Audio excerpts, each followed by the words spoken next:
Hi, I'm back with my Faber-Castell colored pencils, and these are the Polychromos. They pretty well all but blend themselves. They are a wax base, and I am going to work with 3 colors today. This is their color numbers, and you can see from that very first color to this last one, oh, even between the second and third one, there is a big difference. Now, if you're seeing lines when you use your colored pencils and you're trying to blend colors, then you need to slow down a little and you go back with your lighter shade out of the 2 each time and use it as a blender. Okay, I can be harder here, but then when I go into the color before, which is lighter, I'm stroking into it gently. Then I can come back with that first color and go over the top for more blending. Then as I go off to the right, I can let this be the harder area, and I would normally stand these up a little to use them, but I am trying to keep my hand out of the way so that the camera will stay focused on the pencils and not on me. Now this color is really strong, so really be careful, but you can blend that. I promise you, you can.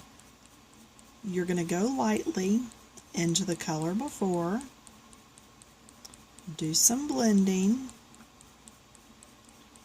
Alright, and then what did I say you do? You come back with the color before to mix in. You can always go down a shade and use it for blending. Takes a little bit of work, but that's not too bad. And here's with my lightest again. I can even take my lightest and go over that entire thing. Okay? So that's blending those 3. Now I'm going to use those 3 in my Inspire Bible. Let me take you there. And I'm actually, the crinkle you hear, I always put a clear sheet between the page I'm working on and the page behind it. Alright, this is the little flower I'm working on, and I'm just going to let you watch in real time. This is all 3 colors, and see that's blended pretty good, I think. So I'm going to come in with the lightest one first, and I'm coming on the outside edges here.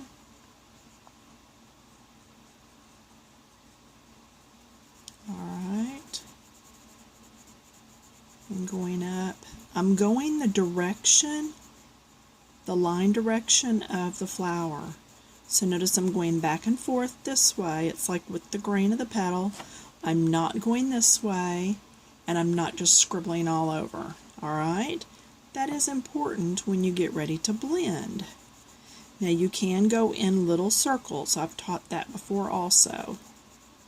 Okay, when I do flowers and leaves though, I will generally go in the direction that the bud is growing. Now that's color number 1. That was the lightest one. Now I'm coming in with my medium shade. Okay, I'm going to do hardest across here. And I'm going to lightly be blending into the color before. Remember I said just little strokes coming into it. And if you need to see how good or bad your work actually looks, look at it through a camera or go look at it in a mirror. Bathroom mirror is perfect because you've got good light. Alright, so there's that. I'm going to come back with the first color. Do a little bit more blending. And then I'm going to go to that third one. Remember how awfully deep and dark that is? And it does look dark. But as I pull that out, I call this area the throat of the flower. It's where everything goes down and in. Alright, so I want that area darker so that it will look like it's recessed and that everything is going down in there. Alright, so there you have it. All the little white that you see is the paper showing through. So paper has divots in it. It has texture even though we don't feel it. So I'm going to come back in and in my circular motion, because this is a rounded area here, and then going down in. Do you see how some of that white is disappearing? It's going to take several coats, and this is true on any of your colored pencils unless you're just really beating it down in that first go through, which I would suggest you don't. It just takes several coats, because the first time through you're getting across the top, the next time through you're getting down in some of those divots, and then the third or fourth time you're finishing it off. Now do you see how a lot of that white is gone? That's because it finally started filling in down there. And I'm making this come out a little further just because I want more depth to it. So let me work on this for a minute. And if nobody calls me and I don't get it cut off, I will come back and show you what it looks like finished. And there you go. Most of the little white marks are gone. Pardon me. So that's just with time and practice. Here's another flower I did with the Polychromos. Alright, and I will come through on this page and I will do all those little flowers in these colors. I really thought these are probably supposed to be white magnolias, but I seldom use anything really in white. I like the punch, the pop of color. In fact, on my opening page here, and these are with my Prismacolors, you'll see I did lots of color, and it's just what I do.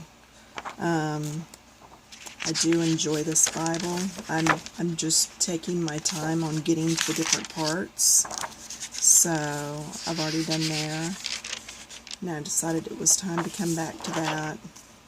But yeah, this is a flip through on the Inspire Bible.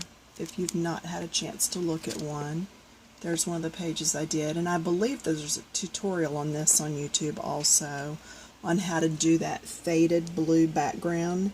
That is not the lighting, that is actually blues that I did, and I believe that is with the Prismas. I don't think it's the Marcos. I'm not for sure though. It will tell on the video. So anyway, lots of beautiful pages. That was my first one to do, and that is actually my favorite Bible verse. Who knows if perhaps you were made queen for such a time as this. And that's us in general in life. Who knows? Maybe your time is now, maybe it's not come yet. Don't give up, don't be impatient. Look at all the beautiful words. And when I do words, I try to do darker shades on the bottom, and I have talked about this in several of my videos. I like to anchor words. I just did this one after the Dallas shootings last week. It took us all back just a bit, and that really spoke to me that God said He will protect us. So whether I live or die, I'm protected for all eternity. I know where I'm going. So, but you can tell on here, I did the bottom of the letters darker than the tops. And it just helps anchor that lettering so that they don't look like they're just floating off in space. I did that also on the Genesis. I anchored the bottom. And yes, I made my own tabs. I put them across the top so that when my Bible was stood up, or laid on its side. They would not get damaged. They'll always be across the top. And I have a tutorial on how to do these on my blog.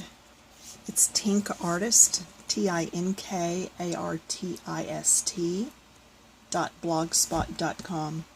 Alright, have fun with those pencils and take your time. If you're seeing a ridge, a distinct line, let's see if I can get this set back up here.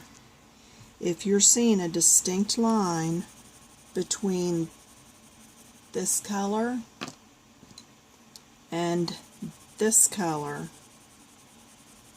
then you're not blending enough. Alright? And like I said, these really kind of blend themselves, but I can do it over here with this. You can see that distinct line. Now I really worked to get it there. Then you're not blending enough. You need to come back in and see, I can still fix that. I'm going to have to go darker on the whole thing. But if I work at that, I'm going to be able to blend that all out. Alright, so enjoy and have fun. Take your time. Take your time is the big thing. Then you won't end up with stuff like that. Alright, bye.